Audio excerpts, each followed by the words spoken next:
Pagi ini harusnya semangat. Ada semangat? Wah, begitu dong. Karena pagi ini kita itu orang-orang yang dipilih Tuhan untuk dibekali mendapatkan kondisi level up.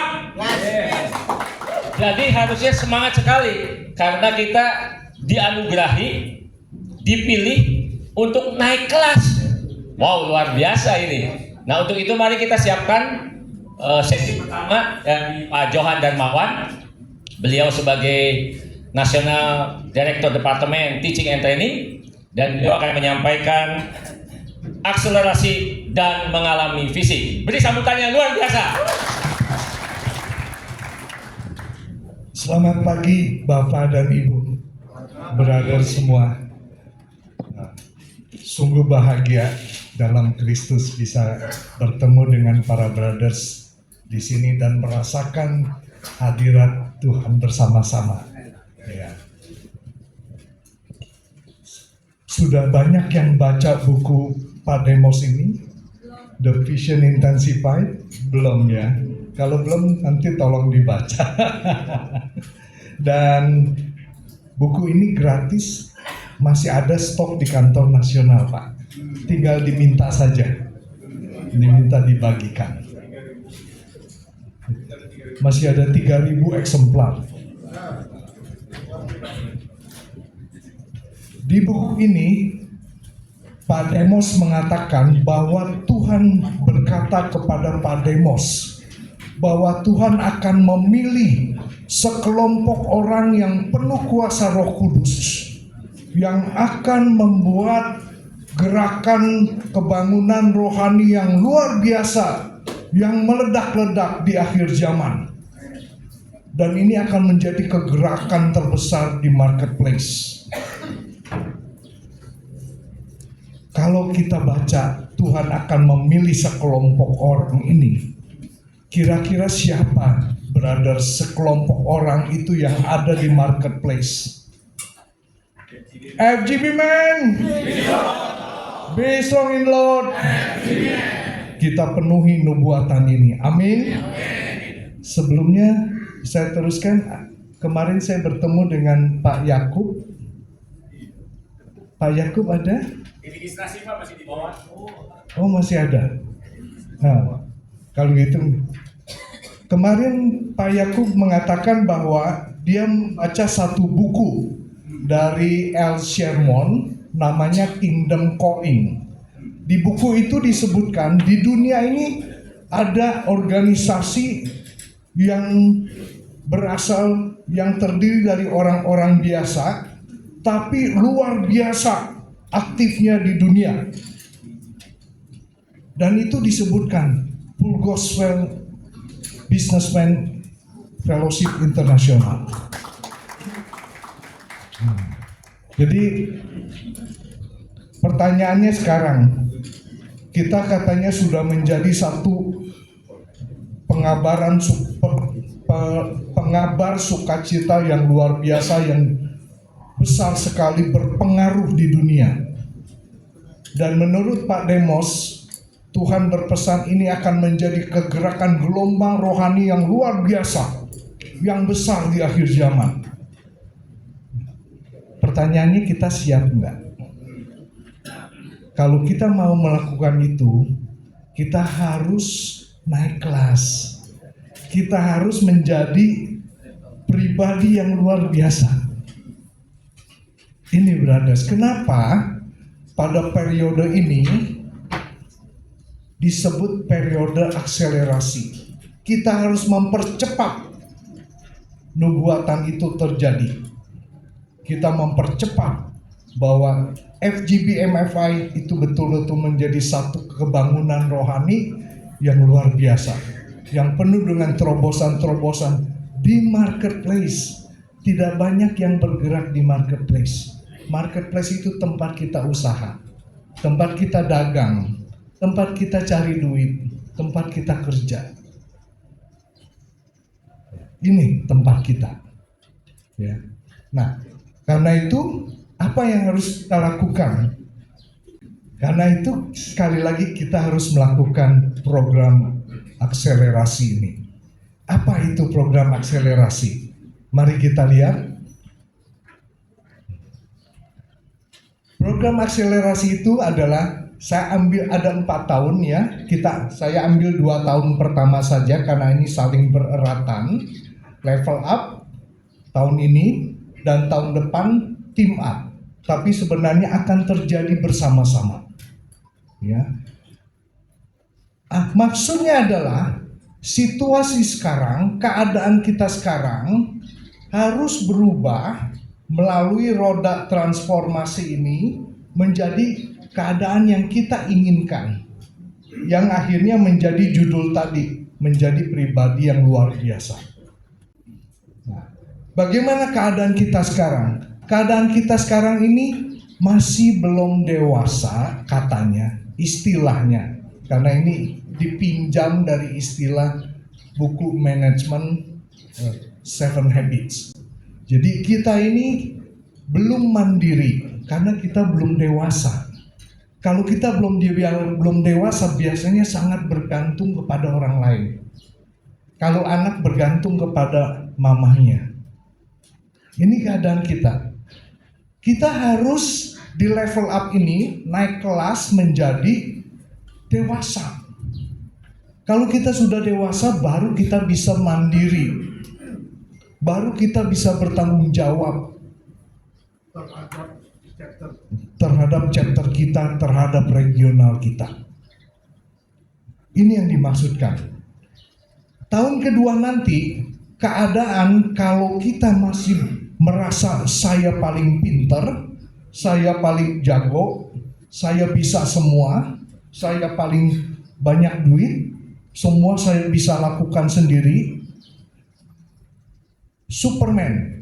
Nah, kita harus bertransformasi menjadi orang yang saling bergantung, saling melengkapi, saling menolong, teamwork, sehingga terjadi satu kesatuan yang harmonis. Karena 10 kepala lebih bagus daripada 1 kepala.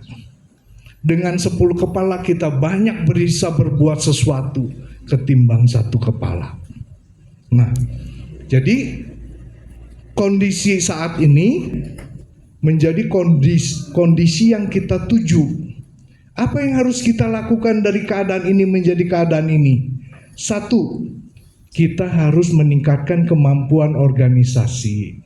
Karena biar bagaimanapun FGB MFI ini adalah satu organisasi kerohanian. Ya. Jadi kalau kita mau meningkatkan organisasi kita harus jelas sekali apa sih visinya FGB MFI itu. Kenapa kita kumpul-kumpul di sini? Apa kita cuman ingin say hai, apa kabar?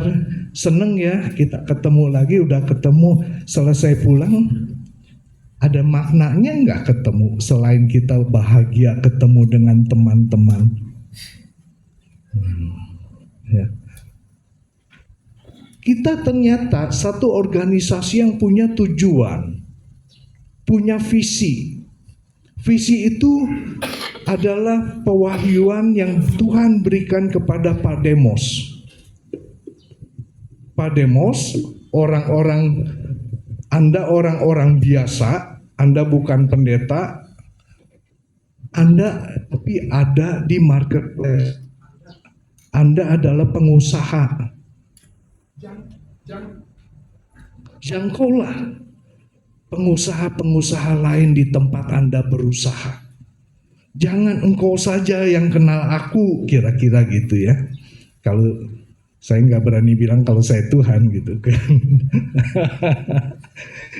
Jangkaulah mereka juga supaya mereka juga mengenal Tuhan, supaya mereka juga mengalami sukacita dan kasih karunia dari Tuhan. Ini yang disampaikan. Jadi kita punya satu tujuan, kita kumpul-kumpul, kita beraktivitas, itu ada satu tujuan, yaitu menyelamatkan jiwa-jiwa, menjangkau jiwa-jiwa yang ada di marketplace. Itu tujuannya. Kalau itu tidak dilakukan pada saat kita beraktivitas bersama-sama seperti ini, kita belum melaksanakan visi. Kita belum memahami visi kenapa kita bersama-sama. Jangan sampai kita bangun chapter, kemudian karena tidak mengenal visi, chapter itu dilaksanakan mengcopy dari kegiatan chapter presiden yang aktif di persekutuan doa. Nah, chapter kita jadi mirip-mirip persekutuan doa. Padahal kita punya visi, punya isi hati keinginan Tuhan full gospel ini mau apa? Yaitu menjangkau jiwa tadi, menjangkau jiwa-jiwa orang-orang biasa, pengusaha juga yang juga berusaha di marketplace, di tempat dunia usaha yang mungkin tidak terjangkau oleh gereja, tidak terjangkau oleh pendeta atau pastor. Kalau kita orang pengusaha yang mampu, yang lebih gampang menjangkau mereka. Kita lagi dagang di pasar, lagi sepi, di sebelah juga lagi sepi, kita keluar ngobrol. Kok, Ci, gimana dagang? Waduh, hari ini sepi banget lu. Wah, jangan-jangan nggak bisa nutup ongkos hari ini.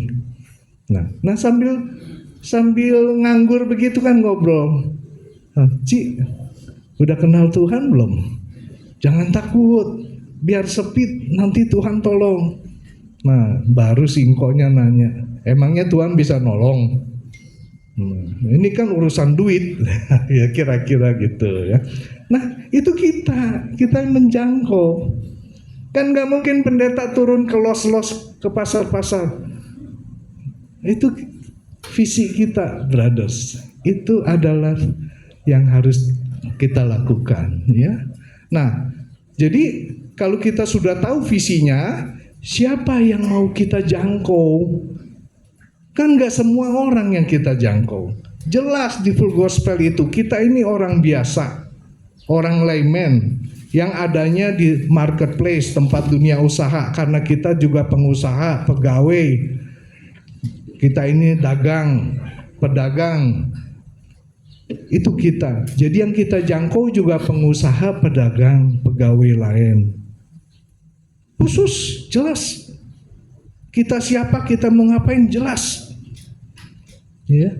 Nah, kemudian kalau kita sudah tahu, kan kita perlu kendaraan. Nah, kendaraannya itu organisasi FGP MFA ini. Ada susunan strukturnya, siapa NIVP-nya, siapa RP-nya, siapa RVP-nya, siapa RD VREP chapter presiden.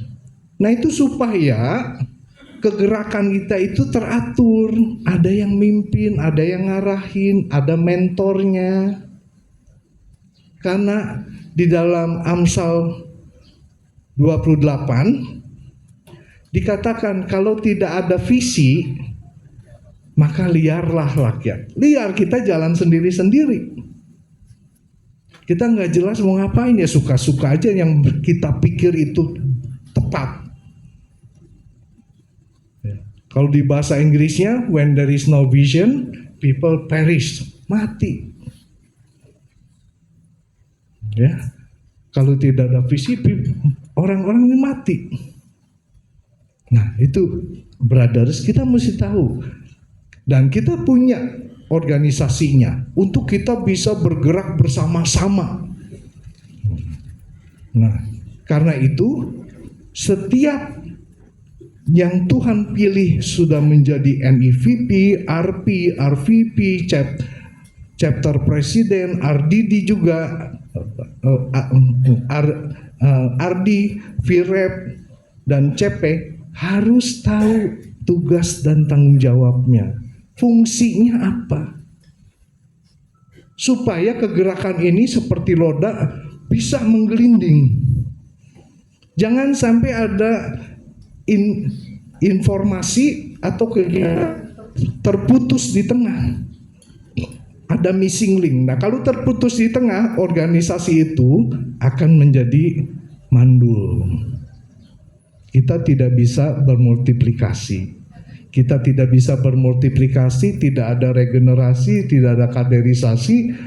Akhirnya bagaimana kita bisa menjadi satu gerakan kebangunan rohani yang besar, yang berpengaruh, yang meledak katanya.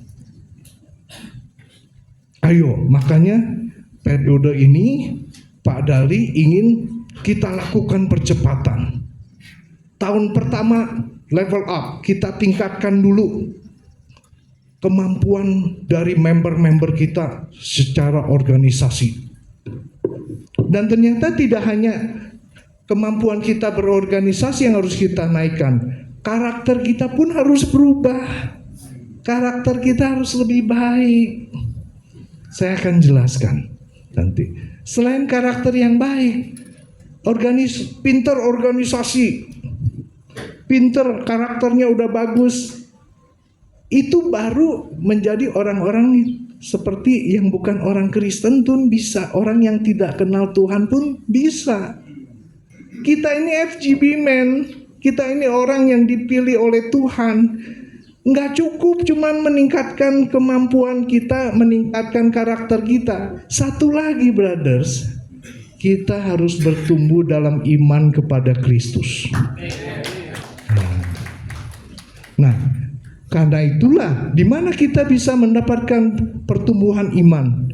Kita punya banyak materi, punya banyak pengajar yang luar biasa. Buku-buku Demos ini luar biasa. Dan pengajarnya sudah ada di depan saya. Pak John Thompson ini. Nah, SOTV, kenapa kemudian SOTV itu oleh Pak Dali digabung dengan TNT?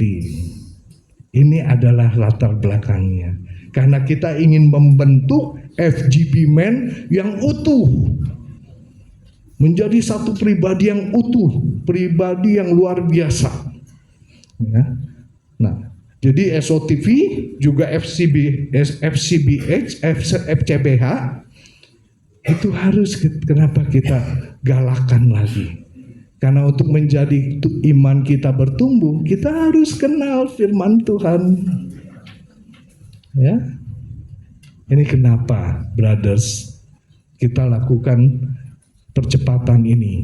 Nah, yang lebih mendalam dibahas adalah bagaimana meningkatkan karakter. Memang kita sudah punya FAS, faithful, accountable, submissive, transparent. Ya, faithful, ya kita harus setia melayani Tuhan. Ya, accountable itu apa sih? Pertama-tama saya juga bingung, apa sih accountable itu? Saya tanya aja teman yang katanya ahli manajemen, apa sih accountable itu? Gampang bro katanya, gak usah pusing-pusing. Pokoknya lu ngapain, kalau lu ditanya kenapa lu lakukan itu, lu bisa jawab. Itu accountable. Saya dikasih dana 10 juta. Kemudian dananya saya pakai 9 juta. Saya harus bisa mempertanggungjawabkan. Kalau orang bertanya buat apa tuh 9 juta? Saya bisa jawab. Simpel itu. Punya tanggung jawab. Dan kalau kita dagang pun, setiap omongan kita itu bisa dipertanggungjawabkan. Yang namanya supplier akan lebih percaya, akan kasih barang lebih banyak, kasih utang lebih panjang. Yang namanya customer juga bakal datang ke kita daripada di sebelah, walaupun di sebelah itu dikasih diskon 10%, tapi dia lebih percaya sama kita. Itu accountable. Submissive, karena kita organisasi ya, kita harus tunduk kepada panduan dari atasan kita. Transparent, dia terbuka. Kalau ada sesuatu yang tidak terbuka, orang di dalam chapter saling mencurigai, maka chapter itu tidak akan berkembang. Lengkap brothers, FGB MFA ini luar biasa. Ya. Brothers menguasai ini semua, udah lulus S3.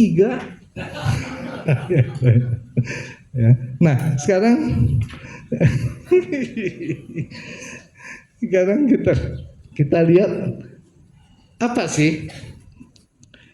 Ini ide baru ya, konsep baru. Sebetulnya bukan konsep baru, ini yang konsep dari namanya Seven Habit, udah lama sebetulnya. Yaitu ini saat kita bergantung pada orang lain, kurang mandiri, kurang dewasa. Kita mau naik menjadi mandiri. Pribadi kita mandiri, chapter kita mandiri, regional kita mandiri. Kalau sudah pribadi kita mandiri, tapi jangan mandiri sendirian, juga harus bersama-sama bisa bekerja sama dengan orang lain.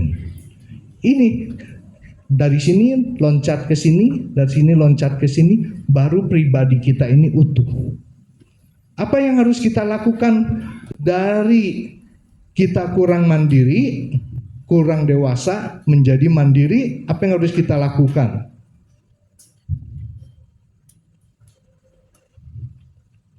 Nomor satu, harus kita itu punya tujuan. Orang yang tidak punya tujuan hidup nggak bisa naik kelas. Dia sudah merasa ini segini aja udah cukup lah, capek, nggak berubah, nggak naik. Chapter kita pun begitu. Chapter kita itu, ayo kita pulang setiap chapter itu bikin, saya mau lakukan apa tahun ini? Tujuan saya apa? Misalkan tujuan saya adalah member saya sekarang ada 9 orang. Saya mau tambah jadi 12 orang.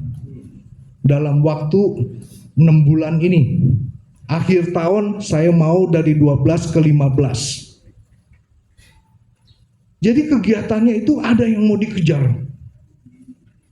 Ada semangat. Jangan ya dia datang boleh, nggak boleh, kita pokoknya makan-makan aja ya.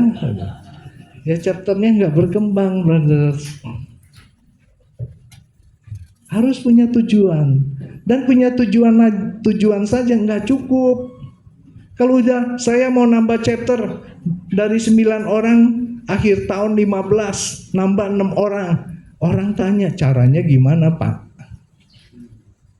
Kita ngapain? Ayo kita bikin ininya dong, rencana kerjanya. Kita bikin rencana kerjanya, ayo. Kita cuman punya waktu 8 bulan lagi. Kamu yang pinter promosi, pergi keluar bikin fishing ministry. Fishing ministry itu nggak ngapa-ngapain, cuman ngundang orang, kita ngopi-ngopi yuk. Nggak pakai gitar, nggak pakai bawa Alkitab, nggak pakai apa. Ayo kita ngomong, pas ngomong-ngomong, saya bersyukur pada Tuhan. Kemarin itu saya sebetulnya hampir bangkrut, tapi tiba-tiba Tuhan tolong. Dia cerita aja, cerita biasa, simple sama teman-teman yang dia undang. Sampai orang itu merasa tertarik. Kok bisa ya? Wah bro, banyak loh kesaksian kayak gini, nggak cuman saya loh yang ditolong. Bro mau nggak denger? Datang nanti ke chapter meeting, kita ada kumpul-kumpul chapter meeting hari Rabu malam. Nah, supaya orang itu mau datang ke chapter meeting kita. Kita bikin fishing kegiatan fishing itu berapa kali? Siapa? Si ini undang siapa, si ini cari siapa, si itu cari siapa. Terus siapa yang berdoa untuk mereka supaya Roh Kudus menyentuh mereka, menjamah mereka. Jadi waktu diundang nanti nggak banyak alasan. Wah saya harus jemput istri, padahal istrinya di rumah gitu. Kalau jemput istri sih bagus ya Bu ya. Saya juga sering jemput istri. Tapi kalau ngebohong ya nggak benar ya. Nggak boleh bohong gitu. Nah itu bikin rencana dong. Dan jangan lupa nanya ke regional. Regional targetnya apa? Rencananya apa? Supaya kegiatan saya di chapter juga Jangan regional mau ke kiri, saya jalan ke kanan. Nanti regionalnya nggak kompak, regionalnya nggak bisa muter, rodanya nggak bisa jalan dengan cepat. Nah, ini yang dinamakan punya tujuan saja cuman jadi impian kalau kita nggak punya rencana kerja. Kemudian kalau kita udah tahu tujuan kita apa, kita itu harus proaktif. Oh, si ini nggak bisa Pak, dia lagi harus training dulu di sekolah, di tempat kerjanya dia dikirim training 2 bulan. Oke, gak usah khawatir, saya yang ambil alih. Kita proaktif. Dan proaktif itu artinya juga tidak reaktif. Reaktif itu begini. Nah, contohnya, Bapak dagang. Bapak mau meningkatkan omset saya akhir tahun ini 20%. Saya bergantung kepada supplier saya yang nomor 1. Yang nomor 1 tiba-tiba nggak kirim barang. Jangan langsung reaktif telepon. Kenapa nggak kirim Pak? Emangnya saya udah nggak diperhatiin? Emangnya saya nggak bayar? Akhirnya ribut. Lah itu gara-gara kita terlalu reaktif. Hubungannya jadi jelek. Akhirnya nggak bisa mencapai tujuan naikin omset 20%. Tahan emosi. Ini juga kita tahan emosi. Kenapa ya saya nggak dikirim telepon baik-baik? Oh ternyata mungkin truknya lagi nggak ada. Padahal barangnya udah numpuk, tinggal dikirim. Nah, sikap kita sebagai individu juga harus baik. Ya.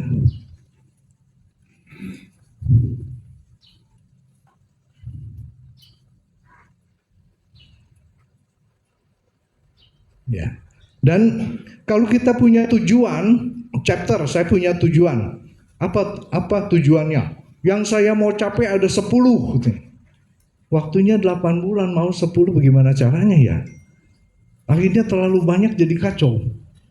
Semrawut. Akhirnya semua nggak kecapai gitu. Nah, kita ini terbatas. Kemampuan kita terbatas, waktu kita terbatas, dana kita terbatas. Ayo dari 10, yuk kita pilih yuk, mungkin 3 yang utama dulu, 5 yang utama dulu. Supaya walaupun cuma 3, walaupun cuma 5 tercapai. Nah, ini hal-hal yang sangat logis aja. Supaya kita bisa menjadi seorang perencana yang baik. Nah, baru kalau kita lakukan ini semua, maka pribadi bisa menjadi mandiri, chapter kita bisa mandiri, regional kita juga bisa mandiri. Tapi sekali lagi nggak cukup kita cuma pintar sendirian. Kita harus juga berkomunikasi dengan orang lain supaya kita bisa sukses. Kalau kita tidak mau komunikasi, tidak mau menggalang kerjasama yang baik dengan orang lain, kita suksesnya nanti kalau kita hidup di hutan. Ya, teman kita yang gelantungan. Jadi harus. Nah, bagaimana supaya kita sukses? Nah, kita harus menjadi pribadi yang baik, yang saling bisa memahami. Ya, saling memahami. Istilahnya jangan minta orang lain mengerti saya. Ngertiin saya dong. Jangan minta itu kalau Anda sendiri tidak bisa mengerti orang lain juga. Kemarin waktu kita dinner, saya sempat kasih satu contoh. Ya. Saya sekarang dagang lagi sepi. Omset turun. Ada yang turun 20%, kalau dengar teman-teman ada yang parah itu omsetnya turun sampai 40%. Susah dagang katanya, nggak muter ini. Nah, ini pengalaman adalah waktu keadaan jaya. kita pilih-pilih customer. Customer yang gede, customer yang bayarnya bagus, customer yang ngambilnya cepat, kita servis. Customer yang kecil, customer yang komplain terus, ngeluh terus, ini mah belakangan aja dah, kita nggak usah perhatiin. Nah, pada saat sekarang situasi berbalik, dagang lagi susah, omset kecil juga kita mau serokin, kumpulin nggak apa-apa lah. Nah, kita datengin lagi customer yang kecil itu, Pak kok nggak ngambil barang lagi sama kita? Nah, customer yang kecilnya ngamuk. Waktu rame gue nggak dilayanin katanya. Nah, tapi kan udah ada tuh. Kita sekarang harus bisa memahami dia kenapa dia itu cerewet gitu. Yang kita tanya lagi, habis dulu bapak cerewet, kenapa sih bapak itu cerewet gitu? Kira-kira gitu. Oh, habis kalau kirim barang telat, saya kan perlu produksi. Bapak kirimnya telat. Saya sempat nganggur setengah hari. Oh, itu berapa itu? Saya bayar pegawai nganggur. Terus bapak saya mintanya katakan ukuran 68 inci. Bapak kirimnya 72 inci, kan saya mesti potong, saya buang. Nah, yang saya buang itu kan jadi ongkos. Siapa yang nanggung ongkosnya? Kan saya jadi rugi. Makanya saya komplain. Kalau saya nggak komplain, saya udah bangkrut. Nah, kita jangan reaktif. Kita mikirin, kita mau mengerti dia. Benar juga ya. Kalau kita juga jadi pedagang begitu bisa bangkrut. Oke. Kalau gitu gimana Pak? Saya udah paham. Nah, Bapak juga paham kan, kita pabrik itu nggak bisa Bapak minta sekarang, kirim sekarang. Bapak minta A, harus A. Kalau pabriknya lagi bikin B, gimana? Kita saling memahami. Yuk Pak, mau? Ya. Sekarang gimana caranya? Bapak kasih kebutuhan Bapak untuk 1 bulan itu, bulan ini apa aja? Ukuran berapa? Kapan saya harus kirim? Kirim. Bikin Pak, kasih saya. Dia kasih. Bawa pulang ke pabrik. Ini nih, ada langganan begini. Langganan lain gimana? Kita jadiin satu. Kita bikin rencana produksi yang bagus. Semua bisa dilayani dengan baik, dengan efisien. Supaya customer untung. Bisa. Pabrik juga seneng. Mau bikin apa, pabrik nggak bikin sembarangan. Bikin sembarangan nggak ada yang order, masuk ke gudang. Sekarang udah ada semua. Kita bikin yang kita bakal langsung kirim. Keuangan kita juga muternya jadi bagus. Nah, kita datang lagi ke yang cerewet tadi. Pak, udah kan ya? Saya udah kirimnya udah bagus ya. Bener, Bapak kalau dulu cerewetnya lebih sering, kita udah begini, saya juga nikmatin. Saya juga waste-nya saya itu turun. Saya juga bisa ada hemat ongkos 2%.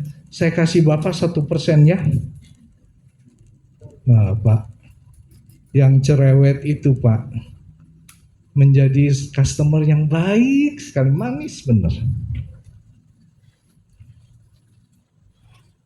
Nah, itu kita harus saling memahami.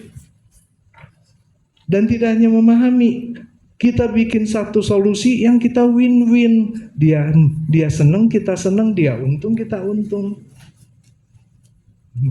Dan kita juga harus sinergi dengan orang lain, cari yang bisa saling melengkapi. Kita menjalankan chapter, nggak bisa semua kita handle sendiri.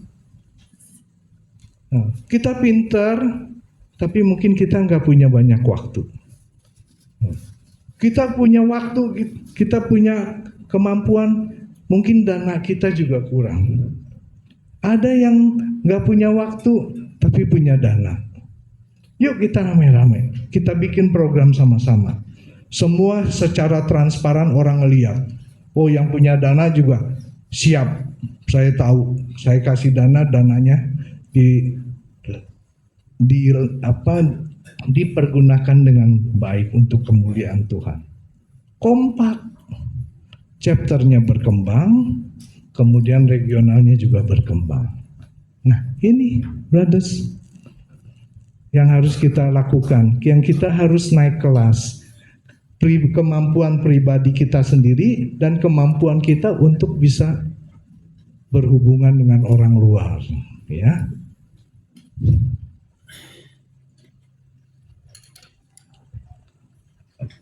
Masih ada waktu berapa ya?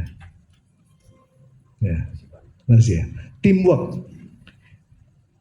Kalau kita mau merendahkan diri, tidak sombong, kita mau kerjasama, kita rangkul semua orang. Banyak pekerjaan yang tidak bisa dilakukan sendiri, bisa dilakukan oleh tim. Nah, apa posisi dari TNT? Untuk membantu brother-brother, untuk membantu chapter-chapter dan regional ini supaya bisa mandiri. TNT sekarang akan membuat materi. Dulu juga bikin materi. Ya. Tapi kelebihannya TNT ingin mencetak trainer-trainer di regional lebih banyak lagi. Jadi kita lakukan camp ini tujuannya adalah mencetak trainer-trainer supaya trainer-trainer, terutama trainer-trainer TNT itu di regional-regional ini sudah mapan, handal, kuat, bisa jalan sendiri. Itu tujuannya. Sehingga nanti regional tidak sedikit-sedikit ganti pengurus, panggil nasional. Nah, nanti kalau ganti terus, panggil terus. Kalau di nasionalnya udah ganti, putus juga. Ya, nggak putus lah, artinya penyesuaian lagi gitu. Nah, masing-masing orang kan punya program sendiri-sendiri. Nah, itu nanti kita kapan majunya gitu. Baru jalan 5 kilo berhenti lagi. Jalan 5 kilo berhenti lagi. Nah, lebih baik sendiri punya trainer-trainer TNT, kita dari nasional yang training, kita yang mentoring, kita yang ngikutin dari belakang. Kalau perlu tinggal telepon, ayo kita datang lagi. Tapi sehari-hari terus begitu, silakan regional yang mandiri sendiri. Mau di regional gonta-ganti chapter presiden bisa dihandle. Jadi ada kesinambungan terus. Ya. Nah ini. Nah di regional untuk menjadi level up itu, ya ini sudah saya sampaikan harus tidak bergantung pada nasional. Dan untuk itu yang kedua, RP-RVP di regional juga diharapkan memahami fungsinya, didorong terus chapter-chapter presidennya. Di-mentoring terus, di-monitoring terus, chapter-chapter jangan dilepas. Kalau ada masalah segera dibantu. Kalau dia melenceng diluruskan kembali. Rencana kerjanya dibantu. Mau ngapain chapter tujuannya dibantu. Supaya sinkron dengan tujuan dan rencana kerja dari regional. Ya. Chapter presiden pun supaya chapternya sehat, supaya bisa berkembang biak, bermultiplikasi, ya. CP-nya juga harus naik kelas, harus tahu sekarang apa itu visi. Visi itu, wah saya udah pernah dengar tapi belum meresap kali. Pak, yang baru udah dengar itu baru memahami, oh begitu. Tapi udah mengalamin belum? Kalau orang tidak mengalami dijangkau oleh Tuhan di chapter, dia tidak akan militan untuk mengembangkan chapternya. Memahami itu, mengalami dijangkau oleh Roh Kudus di chapter. Yang kita bawa itu dijangkau oleh Roh Kudus di chapter. Karena itu disebut chapter itu adalah ujung tombak. Ujung tombak untuk apa? Ujung tombak untuk menjangkau jiwa-jiwa di marketplace. Dan kalau kita sudah mengalami, Tuhan terima kasih, aku sudah menjadi orang yang baru, pribadi yang baru. Saya mau melayani Engkau. Saya akan layani chapter saya akan kembangkan. Itu brothers nggak usah khawatir, nggak usah diteleponin. Jangan lupa ya minggu depan datang ya, nggak usah khawatir. Dia yang akan tanya, kapan sih ada lagi kita kumpul-kumpul? Ada dorongan, dia ingin sekali melayani Tuhan. Ya. Nah ini chapter presiden dan member itu harus mengalami visi ini. Dan kemudian ayo bersama-sama menjangkau jiwa, yaitu menghidupi ya. Saya tahu calling saya melayani Tuhan itu saya di sini. Jadi kalau udah itu terjadi nggak ada lagi yang namanya ayo kita pelayanan. Tunggu ya, kalau pas kebetulan di gereja saya nggak ada pelayanan saya baru mau ikut. Nah, dia nggak tahu juga calling saya di mana nih. Calling saya melayani di gereja, melayani di lembaga sosial, mungkin melayani di Lions Club, atau melayani di Full Gospel, belum tahu juga. Minta pada Tuhan, mana Tuhan mau tempatkan saya? Ya. Dan CP harus mengerti tugas dan fungsinya, termasuk Ardi dan Viret. Nanti akan dijelaskan lebih jelas oleh Pak Dharma Winata. Selanjutnya ya. Dan harus punya tujuan dan rencana kerja. Regional harus punya tujuan, saya mau ngapain tahun ini, rencana kerjanya ABCD, kemudian dikasih tahu kepada chapter-chapter, ayo chapter-chapter dukung ya, chapter-chapter coba juga bikin tujuan dan rencana kerja yang sinkron, yang harmonis, supaya regional kita sama-sama berkembang ya. Terjadi kesatuan, brother, sinkron antara kegerakan di regional dengan kegerakan di chapter di bawahnya. Iya. Nah, dan punya skala prioritas. Nah, skala prioritas yang pertama dari regional, kita kan punya chapter ada 20, tapi yang 5 ini yang lagi mati suri. Yuk, segala kegiatan kita arahkan bagaimana yang 5 ini bisa bangkit lagi. Ayo Departemen TNT bikin penjangkauan ke 5 chapter ini. Air land lift juga kalau mau melakukan airlift dan land lift itu, ayo pergi ke chapter itu. Itu ayo sama-sama kita kerubutin sama-sama.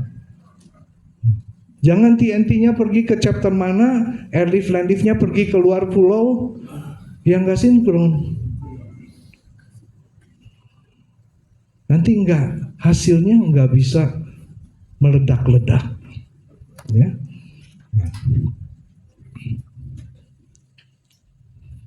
Jadi, brothers, kembali lagi, apa itu akselerasi? Akselerasi itu dari kondisi kita sekarang.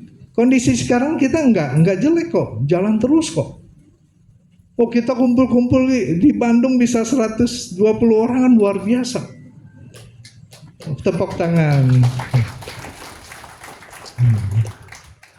Tapi kita mau lebih, kita mau meledak-ledak. Nah, untuk itu kita semua harus naik kelas, gitu. Ya.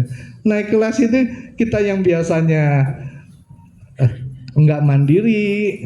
Nah, ayo sekarang kita aktif sendiri, mandiri sendiri, tanggung jawab sendiri. Nah, kita biasanya ya saya sendirian aja dah, nggak apa-apa. Dia mau datang boleh, nggak boleh gitu. Nah, jangan gitu, rangkul, jangan menyerah. Ya pokoknya sebagaimana air mengalir aja gitu. Kalau airnya mengalir ke laut, kalau airnya mengalir ke comberan gimana? Nah, ayo sama-sama bina relasi kita, saling melengkapi, bekerja sama secara sinkron. Nah, untuk bisa loncat dari sini ke sini, ayo kita tingkatkan kemampuan organisasi kita tingkatkan karakter kita, dan jangan lupa pertumbuhan iman kita. Sehingga setiap kegerakan kita itu dipimpin oleh Roh Kudus. Amin. Saya selesai bicara mengenai akselerasi.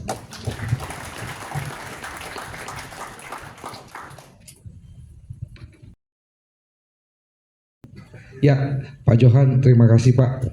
Pak, saya mau bertanya ini Pak. Tadi Pak Johan sempat ngomong bahwa seseorang itu harus mengalami visi secara pribadi, Pak. Mengalami Pak ya.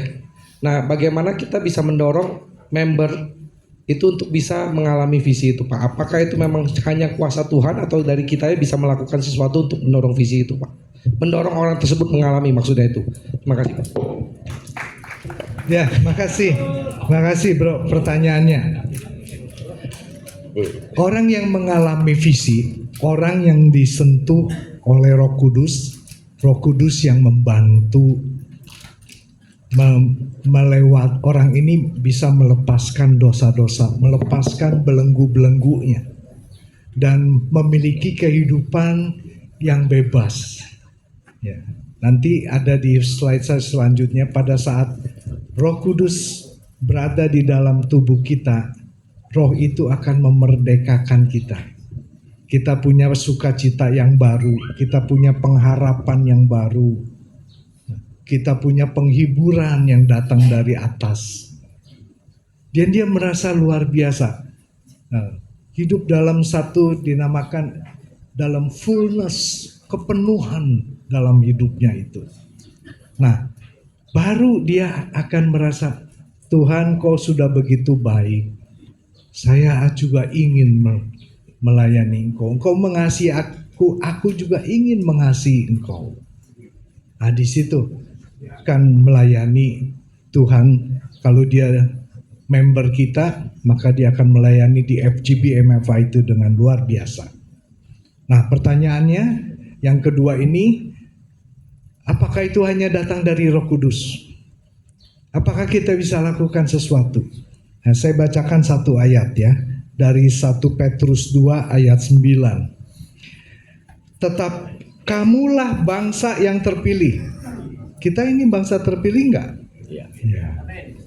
Imamat yang rajani, bangsa yang kudus, umat kepunyaan Allah sendiri. Pada saat kita dibaptis, Tuhan bilang, engkau adalah milikku sekarang. Kita adalah kepunyaan Allah sendiri. Dan perhatikan yang selanjutnya. Supaya kamu memberitakan perbuatan-perbuatan yang besar dari Tuhan, yang telah memanggil kamu, membawa kamu keluar dari kegelapan kepada terangnya yang ajaib. Karena itu kenapa brother, FGB MFI aktivitas utama kita itu adalah bersaksi. Dengan bersaksi kita memberitahukan luar biasa Tuhan, dan Roh Kudus bekerja di dalam orang yang mendengar, dia akan datang mencari Tuhan. Jelas ya? Itulah FGB MFI. Nama saya Kailani dari Viret Grand Media Chapter. Tadi saya sekilas mendengar Bapak menerangkan bahwa kita mengadakan teaching and training ini kan untuk membekali para leader-leader lah, semacam begitu. Nah, kalau untuk kita menerangkan kepada anggota baru, saya cuma memberikan usul saja, meminta usul ya, semacam memberikan usul. Bahan yang Bapak berikan ini, ya, kalau kita sekilas kan saya bisa tidak mencatat dan bisa lupa. Alangkah baiknya kalau bahan ini misalnya Bapak bagikan kepada misalnya leadernya Ardi, nanti kan ke depan kalau perlu bisa dibagikan, nanti kita nggak usah manggil teaching and training, nggak usah hadir ke tempat kita, buang-buang waktu Pak. Jadi sayang gitu, efektifnya itu dibagikan hanya untuk pemimpin-pemimpinnya aja yang di atas. Nanti kita tinggal minta gampang Pak. Demikian usul saya. Terima kasih. Amin Pak Johan. Terima kasih ya Pak Kailani. Tapi saya masih senang ke Bandung kok masih. Masih pingin datang ke restoran Pak Freddy. Tapi benar, semua bahan ini, bahkan bukan hanya bahan camp, bahan daripada TNT silakan diakses. Nanti akan terbuka, siapa saja boleh. Nah, siapa saja mau kopi silakan. Itu Anda punya hak untuk mengkopi dan menyebarluaskan. Ya.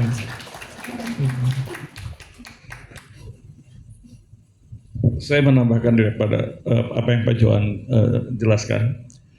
Tidak hanya bahan yang dibagikan, tetapi untuk grup ini dibuka dengan TNT nasional akan terus eksis sampai periode kita berakhir.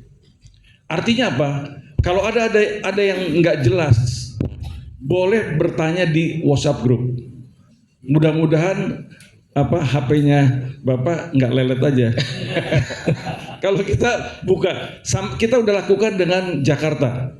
Jadi semua peserta dengan TNT Jakarta dan TNT nasional ada WhatsApp group dan mereka boleh bertanya tentang materi yang kita sudah jelaskan, termasuk materi-materi yang ada di bukunya Demo Sakarian. Jadi kita open dan kita siap sedia untuk diganggu setiap saat. Oke. Terima kasih Pak Vincent. Pak, boleh saya sampaikan sedikit Pak? Menyambung tadi Pak Vincent, saya juga ada ngobrol-ngobrol sama beberapa teman. Nanti bagaimana kalau kita bikin grup ini? Grup WhatsApp. Ada TNT nasional semua, ada NVVP. Siap? Siap. Ya, tadi yang belum tulis nomor handphonenya, tolong nanti tulis nomor handphonenya ya. Nanti kita invite semua. Materi-materi yang dikirim ke WhatsApp group itu hanya yang berhubungan dengan materi TNT. Tolong berita-berita politik, renungan harian, jangan dimasukin situ, nanti scroll up-nya pusing nanti. Termasuk selamat ulang tahun, nggak usah lah ya Pak ya. Oke, terima kasih untuk responnya yang luar biasa. Saya pikir waktu sesi pertanyaannya sudah selesai dulu sementara sesi 1. Langsung silakan lanjut pada Pak Johan. Thanks with a grateful heart. Give thanks to the Holy One. Give thanks because He's given Jesus Christ, His Son. Give thanks with a grateful heart. Give thanks to the Holy One. Give thanks because He's given Jesus Christ, His Son. And now let the weak say, I am strong.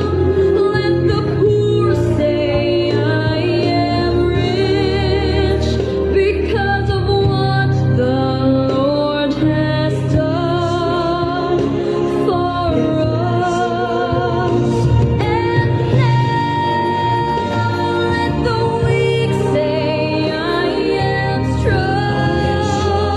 Let the poor say, I am rich, because of what the Lord has done for us. Give thanks. Bersama kita bisa, amin. Apalagi bersama dengan Tuhan. Kita masuk ke sesi 2 ya. Saya coba singkat-singkat. Ya, brother, sekali lagi pengantarnya. Kalau kita tidak punya visi, kalau kita tidak punya satu visi bersama, maka kegiatan itu akan melenceng kemana-mana. Ya. Di dalam, saya sampaikan tadi di dalam Amsal, apabila kita tidak punya visi, maka menjadi liarlah kita semua. Bahasa Inggrisnya kalau kita tidak punya visi, matilah kita. kalau FGB MFI katakan berhasil waktu periode lalu 4.000 chapter tapi tidak memegang visi yang sama, kegiatannya masing-masing, suka-suka CP-nya masing-masing, matilah kita. Mau dikemanain kita FGB MFI ini? Ya. Itu kenapa kita penting untuk mengerti dulu, memahami ya apa sih visi FGB MFI itu. Nah, kita masuk ke fase pertama, memahami dulu apa sih FGB MFI itu. Nah, di dalam anggaran dasar pasal 10 itu sudah disebutkan bahwa visi kita itu bagaimana Tuhan melalui orang-orang awam yang dipenuhi kuasa Roh Kudus membebaskan mereka yang terikat dan terbelenggu oleh dosa dan menghubungkannya kepada Tuhan. Jadi bagaimana Tuhan melalui orang-orang awam. Jadi bagaimana Tuhan melalui kita, melalui FGB Men, dan saya yakin melalui LOF, untuk dengan kuasa roh, karena kita tidak bisa bergerak sendiri. Kita hanya bisa bergerak, kita bisa menjangkau jiwa pada saat ada kuasa Roh Kudus. Tanpa ada kuasa Roh Kudus, kita tidak bisa menjangkau jiwa-jiwa. Ya. Ngapain kita setelah dipenuhi kuasa Roh Kudus? Ini yang harus kita lakukan, membebaskan teman-teman kita yang ada di marketplace dari dosa. Patahkan rantai-rantai keterikatan dosa, keterikatan pada A, keterikatan pada B. Supaya dia menjadi orang bebas, supaya dia bisa memiliki hidup yang baru. Hidup yang lebih baik. Ya. Dan menghubungkannya kepada Tuhan. Nah, orang-orang yang sudah dijamah tadi akan menjadi orang-orang yang luar biasa. Karena dia sekarang sudah bisa menceritakan, memberikan kesaksian, luar biasa Tuhan kita ini. Dan dia praktekkan dalam kehidupan dia sehari-hari. Sudah menjadi pribadi yang luar biasa. Dengan perubahan hidup yang baru itu, maka semakin banyak orang yang akan bisa diselamatkan. Nah, itu kenapa orang-orang itu yang sudah bisa mempraktekkan kasih Tuhan dalam kehidupan sehari-hari, kita namakan menjadi orang-orang yang luar biasa. Kita ini brothers, kita orang biasa tadinya, dan sekarang saya yakin kita sudah menjadi orang-orang yang luar biasa. Amin. Nah, kalau kita katanya harus menjangkau jiwa-jiwa di marketplace, kalau kita waktu saya baru jadi FGB Men, siapa sih yang mau dijangkau? Emangnya ada? Tiap hari kan saya di marketplace, tapi nggak tahu tuh siapa yang mau dijangkau. Orang yang kayak gimana ya yang mau dijangkau? Nah, saya nggak mau banyak cerita. Kita dengerin lagu. Mau dengerin lagu ya? Tapi sebelum kita dengerin lagu, saya kasih dulu kisi-kisinya. Jadi yang dalam lirik lagu ini itu ada seorang yang betul-betul sudah lepas dari Tuhan, lepas dari ikatan dengan Tuhan karena dosanya, karena keterikatan dia, sehingga dia melihat tidak ada lagi kehidupan buat dia. Dia sudah putus asa. Bagaimana bisa hidupnya menjadi kembali baik? Dia sudah tidak tahu. Seolah-olah Tuhan itu jauh di sana, di depan dia itu terpisah oleh jurang yang dalam, terpisah oleh gunung yang tinggi. Tidak mungkin saya menjamah Tuhan. Tapi karena Roh Kudus, dia katakan, saya mau kembali pada Tuhan. Dan dia berdoa, dia berteriak, berseru setiap malam. Dan pada saat itu juga kuasa Tuhan, kasih karunia Tuhan menjamah dia. Seluruh dosa-dosanya dihapuskan dan Tuhan katakan, sekarang engkau menjadi milikku kembali.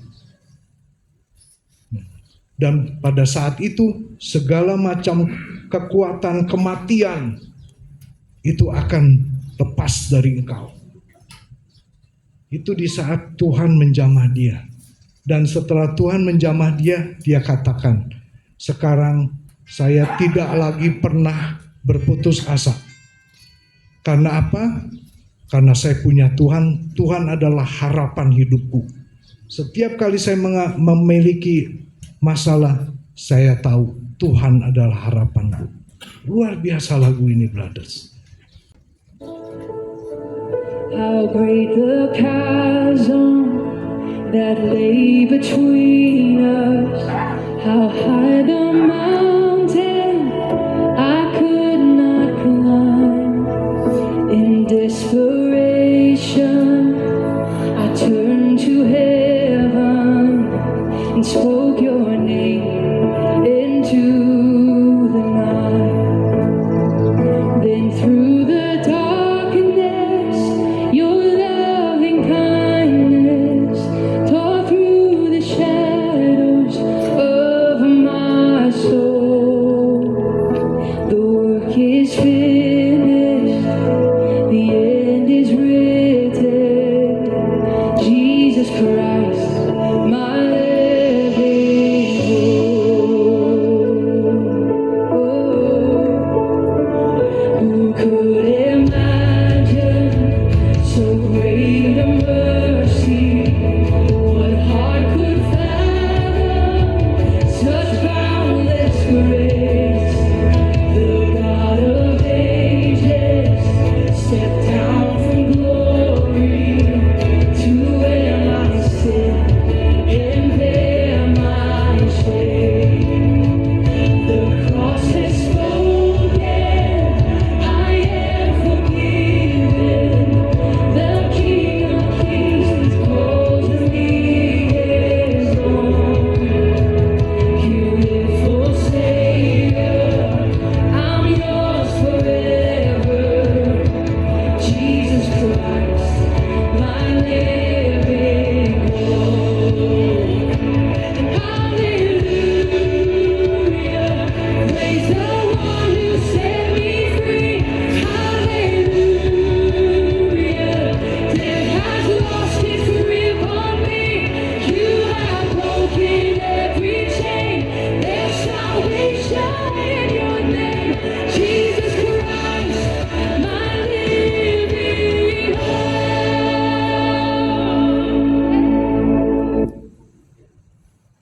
Ini orang yang kita jangkau. Ini kenapa dulu pada waktu saya masuk FGB MFI, apa visi misi kita keluar ini? Orang yang loyo, yang tidak berdaya, yang pucat pasi. Penglihatan pertama. Penglihatan kedua, wah tiba-tiba orang itu bersuka cita dengan tangan terangkat ke surga. Ceritanya apa sih? Ceritanya yang tadi. Ini adalah tugas FGB Men, menjangkau orang-orang yang ada di penglihatan pertama. Bahwa dia mengalami visi, bahwa dia bertemu dengan Tuhan. Sehingga dia berubah menjadi orang-orang pada penglihatan kedua. Itu adalah kita. Kalau mau lebih meresap, karena waktu kita masih ada, lagunya sekali lagi aja, karena saya udah potong tinggal 2 menit. Ya. Simak kata-katanya. How great the chasm that lay between us. How high the mountain I could not climb. In desperation, I turned to heaven and spoke your name into the night. Then through the darkness, your loving kindness tore through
Bapak Ibu, selain lagu, apa yang dia lakukan adalah memberikan kesaksian. Di mana bagaimana kondisi hidup dia sebelum ditolong Tuhan. Sampai begitu dia putus asa. Kemudian Tuhan tolong. Kasih Tuhan menembus tabir-tabir gelap hidupnya. Dia memiliki hidup yang baru. Dan kemudian fase ketiga, bagaimana setelah dijamah Tuhan, hidupnya itu penuh sukacita karena dia tahu dia punya harapan hidup. Yesus adalah pengharapan hidup saya. Itu adalah kesaksian, brothers. Itulah kita. Ya. Nah, sekali lagi kesaksian itu. Kamu adalah, kita ini adalah bangsa terpilih. Ya.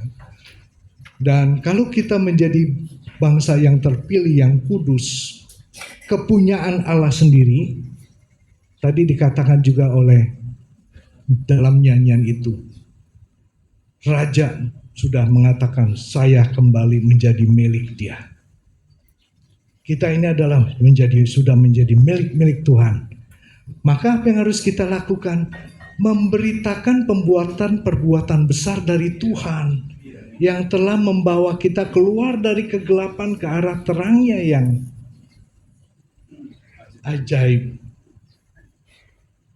Maka perempuan ini bernyanyi, tapi sebenarnya dia bersaksi. Itu kita, FGB Men.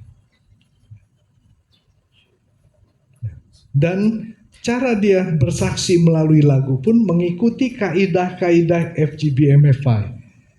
Ya, yaitu kurang lebih 2 menit pertama kejadian yang dia alami sebelum pertolongan Tuhan. Kemudian bagaimana Tuhan menolong dia dalam waktu 3 menit. Kemudian setelah ditolong bagaimana kehidupan barunya. Fokus. Setiap kali memberi kesaksian itu fokus. Apa yang mau saya saksikan. Jangan kalau tidak ada persiapan, dikasih waktu 10 menit jadi 20 menit. Tapi 17 menit itu bercerita bagaimana dia dikuasai oleh kuasa gelap. Kuasa gelapnya itu luar biasa besarnya, hebatnya, dia nggak bisa apa-apa. 3 menit cuman bagaimana Tuhan tolong dia. Dan begitu yang ikut chapter meeting keluar, yang dia ingat itu bagaimana hebatnya si setan. Ya, jangan begitu. Kenapa kita punya struktur yang seperti ini? Ya, nah, saya kasih contoh kesaksian saya. Fase pertama, ya fase pertama. Zaman dahulu kala gitu ya, udah lama sekali. Waktu saya masih kuliah di Amerika, itu saya punya roommate, teman satu kamar saya itu orang Singapura. Satu saat dia anak Tuhan, saya tahu. Satu hari dia bilang, Johan, saya lihat kayaknya you nggak bisa liwat dari umur 65 tahun loh. Nanti pada waktu 65 tahun kamu bisa kena penyakit yang luar biasa. Kayaknya nggak lewat tuh. Oh iya, terima kasih. Ya kita masih mahasiswa, masih enjoy ya, peduli amat gitu ya. Mau dibilang 60 tahun masih berapa puluh tahun lagi gitu. Baru sepertiga gitu. Udahlah nggak apa-apa gitu. Nah itu. Begitu umur 50, keinget tuh. Tapi nggak apa-apa lah. Saya kan udah rajin ke gereja gitu. Dan saya udah mau melayani di full gospel gitu. Udah nggak apa-apa. Puji Tuhan. Tuhan Maha Kuasa. Kemudian begitu 60 makin keinget nggak?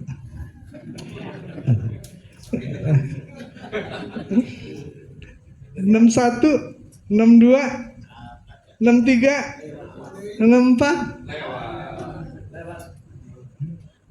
Sebelum lewat saya cari itu Pak Rudi Sirapanji yang dia di Kuamia, dia bakal mati umur saya lupa umur berapa. Wah, saya mesti cari Pak Rudi Sirapanji. Saya baca di The Voice. Nah, itu juga brothers, Voice itu jangan dibilang nggak ada apa-apanya. Saya tanpa Pak Rudi Sirapanji tahu, saya baca kesaksian beliau.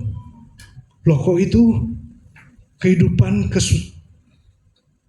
kengerian yang saya hadapi. Saya cari beliau dan beliau bilang, dia doakan, dia bilang tidak usah, karena Tuhan adalah penguasa di bawah langit, di atas bumi, di bawah bumi. Seluruh makhluk bertekuk lutut. Pegang itu. Ya udah, saya pegang, hati saya tenang. 65 lewat. Oh, puji Tuhan. Tapi 66 saya masuk rumah sakit. Kenapa? Kena DBD. Kalah sama nyamuk. Nah, datang ke dokter. Di tes trombositnya masih 166. Ah, nggak apa-apa. Dok, saya pulang. Nggak boleh. Masuk rumah sakit. Pesan kamar sekarang. Ini dokter ini mau cari duit apa? Masih 160-an suruh op nama. Saya negosiasi. Saya jagokan negosiasinya gitu. Akhirnya boleh pulang dulu. Tapi sore harus balik. Balik saya sore. Tidur di situ santai-santai. Besok paginya diukur lagi. Begitu diukur lagi bro, tinggal 40. Nggak tahu begitu cepat, biasanya pelan-pelan gitu. 1 hari kemudian turun ke 20-an. Hari kemudian turun tinggal 12. Trombosit saya tinggal 12 loh. Ya biasanya saya puji Tuhan. Waktu itu juga masih COVID. Saya bilang istri saya, sudah jangan tengok saya. Walaupun berapa kali dia maksa nengok saya. Nah, tapi saya banyak sendirian. Di situ dalam kesendirian itu, saya merasakan Tuhan itu semakin dekat. Saya berkata, Tuhan, saya percaya. Biasanya orang sudah trombosit itu 11, sudah akan balik lagi naik. Begitu keesokan pagi dites lagi sama rumah sakit, saya udah sukacita. Keluar angkanya tinggal 9. Wah, ini rupanya kutukannya terjadi 1 tahun lebih terlambat. Tapi saya terus berdoa, saya nyanyikan lagu ini. Semua kutuk, semua hancur di dalam nama Tuhan Yesus. Saya bernyanyi terus sampai si susternya juga bingung. Kok nggak takut, sukacita aja nyanyi terus. Karena saya tahu Tuhan adalah pengharapan saya. Dan keesokan harinya dites, mulai dia naik, brothers. Mulai terus naik sampai ke 40-an lagi, sampai 60-an saya pulang. Tepuk tangan buat Tuhan kita. Dan itu artinya fase kedua, pada saat saya mengalami visi, pada saat Tuhan menjamah saya merasa dijamah Tuhan saat itu. Dan kerja saya di rumah sakit itu, awalnya masih bawa laptop, saya masih bisa kerja dari rumah sakit, tapi begitu tinggal 12, 11, 9 udah laptopnya udah nggak tahu di mana, tapi kerja saya cuma berdoa. Dan fase ketiga setelah saya keluar dari rumah sakit, saya tahu apapun kesulitan hidup yang akan saya hadapi, saya tahu saya punya harapan, saya punya pengharapan yang hidup. Nah, ini kesaksian. Ini kesaksian kita, brothers.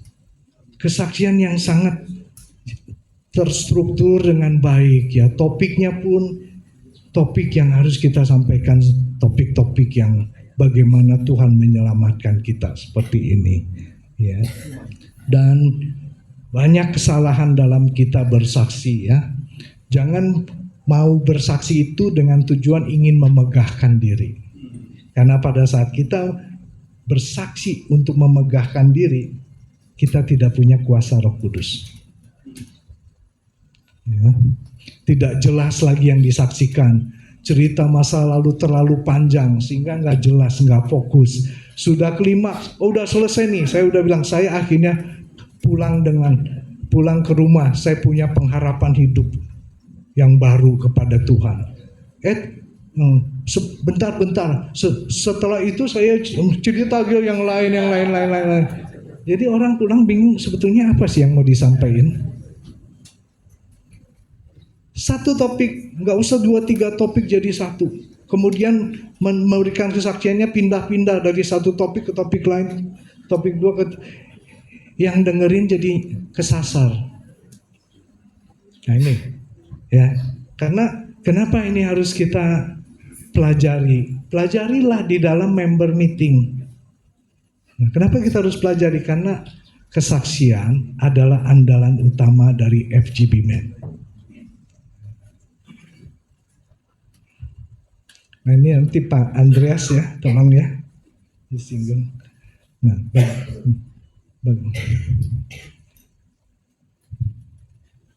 Nah, jadi rekap, kita harus memahami visi kita supaya kegerakan kita itu menuju satu titik, yaitu mewujudkan visi yang Tuhan taruh pada Pak Demos.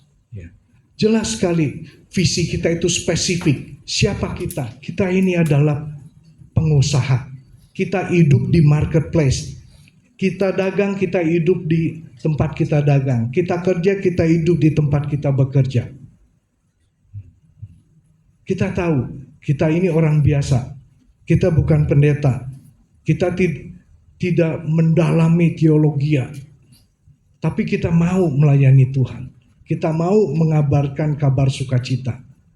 Nah, karena itu, yang kita lakukan menjangkau sesama businessman adalah dengan kesaksian kita. Jadi yang kita jangkau juga jelas, yaitu sesama businessman, sesama yang kita pedagang, kita juga menjangkau pedagang. Karena tiap hari ketemu, tiap hari kita keluar dari los kita ngobrol sama tetangga. Dan melalui kesaksian, ya. Itu kita jelas, kita harus pahami itu. Itu adalah visi kita. Jadi kegiatan chapter pun diarahkan bagaimana mewujudkan keinginan Tuhan di FGB MFA ini. Jangan kemana-mana. Jangan copy-copy kegiatan gereja ke kita. Jangan copy-copy kegiatan persekutuan doa ke kita. Kita sudah dikasih satu tujuan yang spesifik, yang jelas, yang khas, sesuai dengan kondisi kita. Karena kalau kita mengcopy persekutuan doa, nggak lama orang itu membanding-bandingkan dengan persekutuan doa dia di gereja yang lebih besar, yang lebih wah, yang lebih hebat, yang banyak temen. Dia datang ke kita 2 kali, 3 kali, setelah itu hilang, dia balik lagi ke sana. Di gereja gua lebih enak kok. Kita mengcopy gereja. Saya pernah ada satu teman, satu chapter, pada waktu chapter meeting, dia persiapannya selalu kurang. Pada waktu mau memanggil pembicaranya selalu nggak dapat karena terlalu mendadak. Akhirnya yang dia import itu adalah pendeta gerejanya. 3-4 bulan dia lagi. Bulan kelima membernya hilang. Boleh kita panggil, tapi berdoa dulu. Dan kita kan ada satu rumusan, 4:1. 4 kali kita panggil businessman. Karena mengerti marketplace. Silakan panggil Pak Vincent 1 minggu 2 kali.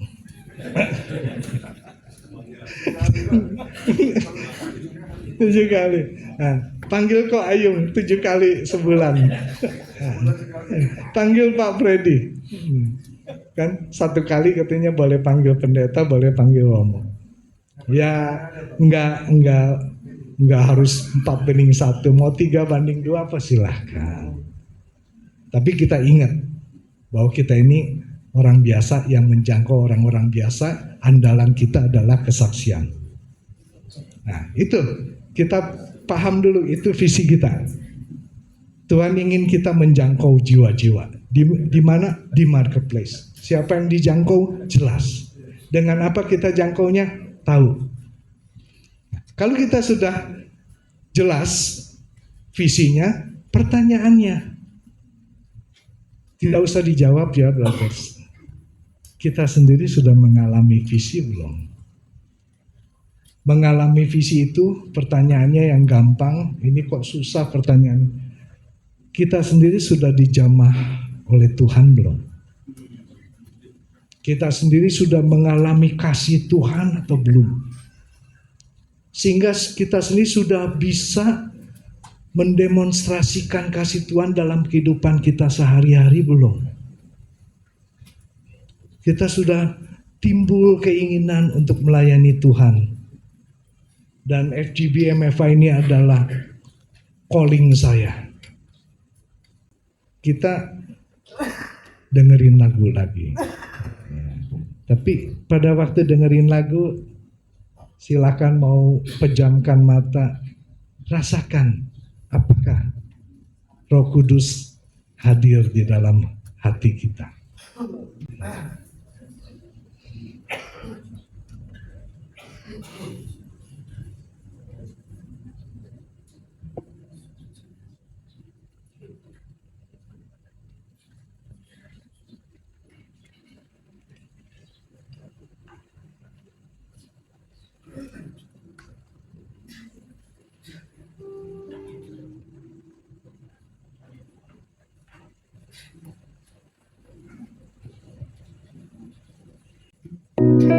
Yesus Kristus Juru Selamat, penebus kita, penolong yang ajaib dan juga penyembuh. Ibrani 13 ayat 8 berkata bahwa Tuhan Yesus Kristus tidak berubah dulu, kemarin, hari ini, dan selamanya. Kasih dan kuasanya tetap sama. Bahkan saat ini waktu saudara menyembah Tuhan, rasakan kasihnya, kuasanya. Dia akan memulihkan, dia pasti menyembuhkan, dia pasti mengulurkan tangannya untuk menjamah hidup kita semuanya. Dia jamah segenap hidupku dan beri damai di hatiku. Semua telah berubah dan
Easter rasakan ada jamahan Roh Kudus, ada damai sejahtera pada saat kita menyembah Dia.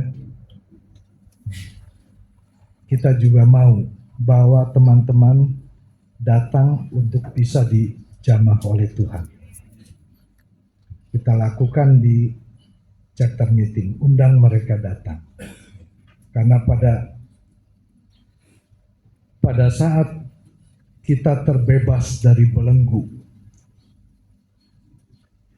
pada saat Tuhan menjamah kita terbebas dari belenggu dosa. Di 2 Korintus 3 ayat 17 itu, Tuhan adalah roh, di mana ada roh Allah, di situ ada kemerdekaan. Mari kita merdekakan teman-teman kita semua yang ada di marketplace. Dan pada saat kita sudah menerima Tuhan, maka kita menerima hidup baru, sehingga kita berkata, berpikir, berbuat seperti karakter Kristus. Ya, nanti panggil Pak John untuk bicara Ultimate Dimension. Ya. Dan kita akan lebih intim Tuhan, dan di saat susah, di saat kehidupan susah, di saat usaha kita juga mengalami kesulitan, maka kita punya kekuatan dan penghiburan setiap saat. Jadi ini yang dikatakan kita mengalami visi, dan kita ingin juga orang lain mengalami visi ini. Ya, 2 menit.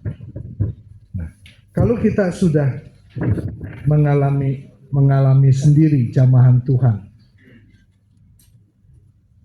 maka apakah kita diam saja? Kita hanya sendirian untuk menikmati kasih Tuhan? Tidak. Mari kita juga menghidupi visi itu di marketplace. Mari kita juga menjangkau jiwa yang lain-lain di marketplace. Karena inilah visi daripada Tuhan yang ditaruh di dalam kepada Pak Demos.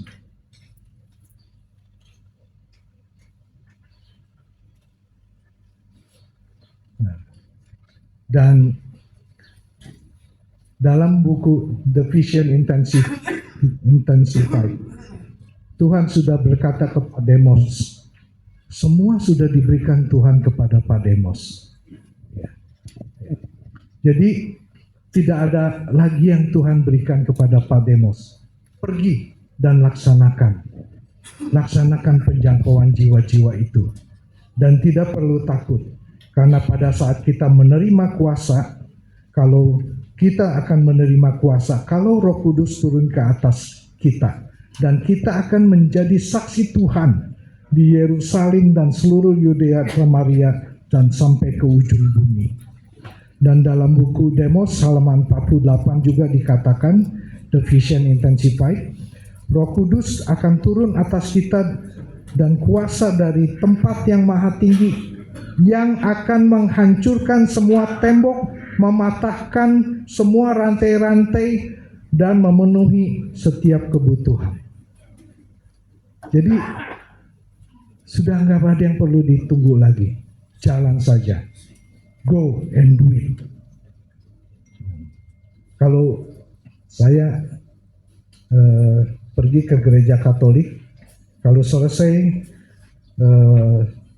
misa, maka pastornya selalu bilang, silakan pulang dan lakukan perintah Tuhan, lakukan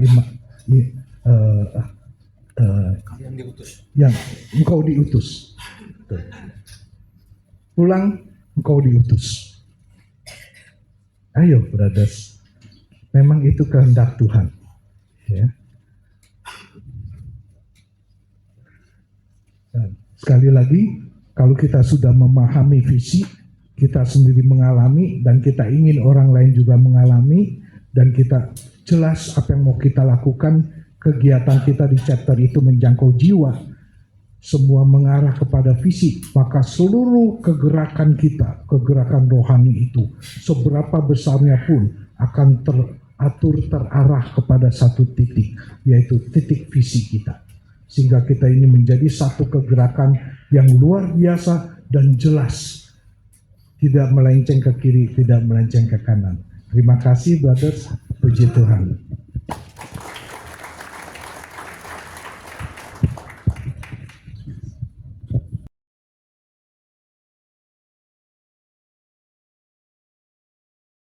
FGD men! Be strong in the Lord! Be strong in the Lord! FGD men! Be strong in the Lord! Be strong in the Lord! Yes! Yes!